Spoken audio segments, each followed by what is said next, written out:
Part 1. The ones you should fear the most don't look dangerous. They look inviting. The most dangerous people aren't the ones who glare, or bark, or build visible walls. They're the ones who smile, tilt their head, say, "I understand." They look open, warm, safe. But inside, they're pure calculation. You think you're connecting, but what's really happening is silent scanning. They're reading you, measuring you, mapping your moves, revealing none of theirs. Because cold mind knows this. Access is granted externally, but guarded internally. They don't block you with coldness. They invite you closer. And once you're near, you realize that you still don't know where they stand. You only know where you stand with them. That's strategic empathy. A warm surface, a fortified core, a system so calibrated that connection becomes a tool, not a liability. The most untouchable minds don't close the door. They open it, but never leave the lock off. Part 2. They taught you that openness means honesty. It was just an invitation to be mapped. You were taught, be open, be vulnerable, be transparent. And you believed it, because you thought, if I show my heart, they'll show theirs. If I reveal my fears, they'll protect them. If I open wide enough, they'll never weaponize what they see. But cold mind knows better. The world doesn't reward openness, it exploits it. When you're fully open, you're fully mappable. They know what calms you, what triggers you, what you seek, what you fear. And once they know that, they don't have to push, they just have to lean. A slight delay in response, a slight sharpening of tone, a well-placed silence. You call it misunderstanding. They call it leverage. You thought being real would protect you. It didn't. It just removed your filters and handed them the manual. But here's the deeper trap. You don't just give them access, you give them influence. Because once you're fully seen, you become invested in maintaining that view. You start adjusting to stay consistent. You start softening to stay accepted. And little by little, your frame dissolves, not because they attacked it, but because you made it public domain. Cold mind plays a different game. It stays readable enough to be relatable, but never exposed enough to be predictable. It opens the face dash, not the core. Because empathy, when strategic, isn't self-erasure. It's positional leverage. You look welcoming, you feel approachable, you sound understanding. But inside, you're pure architecture. No matter what they see, they're never seeing the real schematics. They didn't exploit your weakness. They exploited your willingness to hand them the map. Part 3. The more they see you, the easier you are to move. You think showing all of you makes you free. That if they see everything, you're unashamed, unapologetic, unstoppable. But cold mind knows, the more visible your system, the more adjustable your behavior. Because here's the loop. You open fully. They map your reactions. They predict your moves.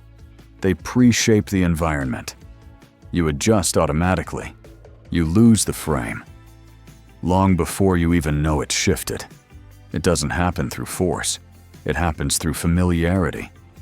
Once they know how your system fires, they don't need to challenge you.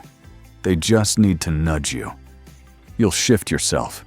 You'll change your wording to avoid discomfort. You'll temper your ideas to preserve connection. You'll edit your stance to fit expectations you didn't consciously agree to. And the worst part? You'll call it emotional intelligence. You'll tell yourself, you're just being considerate. But what you're really doing is syncing to an external frame. Because you gave them the schematics. That's why total openness is a trap. Not because honesty is weakness, but because unfiltered transparency removes your strategic advantage. When they can predict your signal, they can predict your shifts. And when they can predict your shifts, they can lead you without ever needing to push. Cold mind uses a dual channel system. Warm face invites connection. Cold core protects structure. You're present enough to be relatable, but sealed enough to remain unsteerable. You smile, you nod, you listen. But inside, you're running silent encryption, calculating without leaking. No tells, no free access, no public keys. They feel welcome, but they never find the vault. And in that gap, you stay free. They don't need to attack your walls if you hand them the blueprint, so keep the walls invisible and the lock unspoken. Part 4. Dual channel frame. Open surface. Sealed core. You don't have to be distant to be powerful. You just have to separate what they see from what they can steer.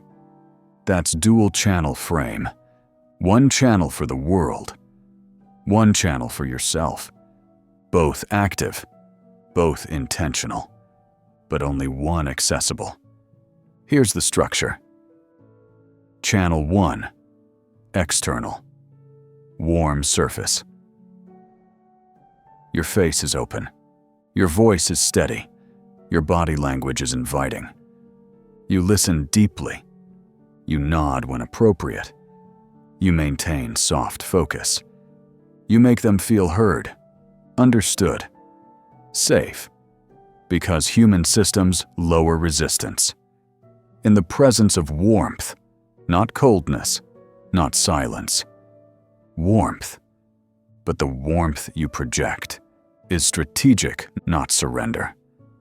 It's designed to open channels without giving away codes. Channel 2. Internal. Sealed core. Inside, nothing leaks. You're not emotionally sinking. You're not adjusting your stance to match theirs. You're not searching for validation through resonance. You're still. You're reading without absorbing, processing without attaching, calculating without exposing.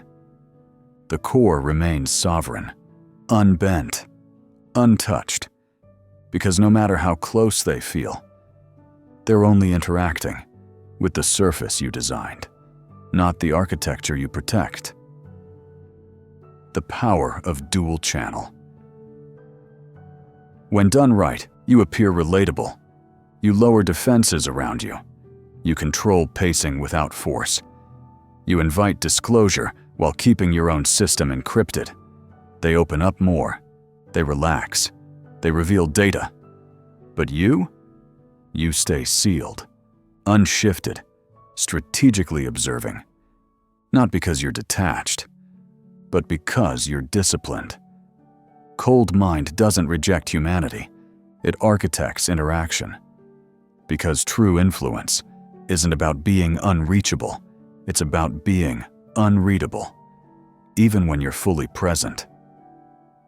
The warmth invites them closer. The coldness inside ensures they never steer you once they arrive. Part 5. They thought they were leading. They were just moving inside his frame. He wasn't intimidating. He wasn't distant. He smiled. He leaned in. He nodded with slow understanding. They felt safe, felt seen, felt connected. So they opened up, shared more, disclosed vulnerabilities, tried harder to keep the flow alive. Because they thought, this person gets it. This person is with me. But what they didn't realize was, he wasn't sinking. He wasn't following. He wasn't mirroring. He was scanning. Every word, every shift in tone, every unspoken hesitation. He gathered, measured, calculated, all while offering nothing back but warm presence. Inside, he was silent, still, encrypted. Their excitement didn't move him. Their fear didn't pull him. Their compliments didn't soften him. Because the warmth on his face was real enough to invite, but controlled enough to never grant access. They thought they were leading the conversation, but every step they took was inside a frame he had already constructed. He didn't rush to fill silences. He didn't react to emotional swings. He didn't shift when they shifted. And without realizing it, they aligned themselves to his gravity. Not because he pushed, but because he never gave them anything to anchor against.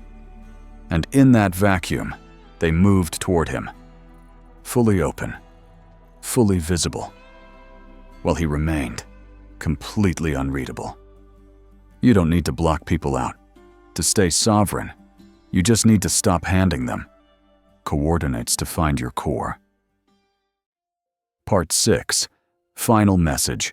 Be warm enough to invite, cold enough to remain untouched. You don't need to be harsh.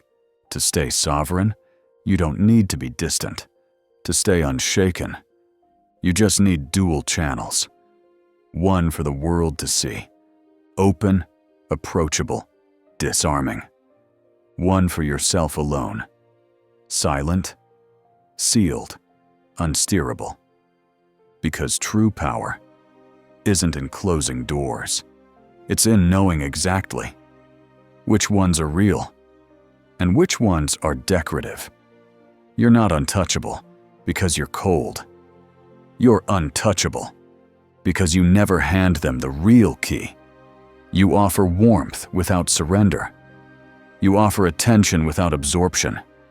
You offer empathy without entanglement. They feel welcome. They feel understood. They move closer. But they never find the core. Because cold mind doesn't wall itself off. It invites selectively, while guarding decisively. That's not manipulation. That's mastery. Transition to next video. In the next video, we'll break down the identity loop you're stuck in, why you keep replaying outdated versions of yourself, and how to exit the false self without leaving your power behind. Subscribe. Warm face. Cold mind. No access without intention.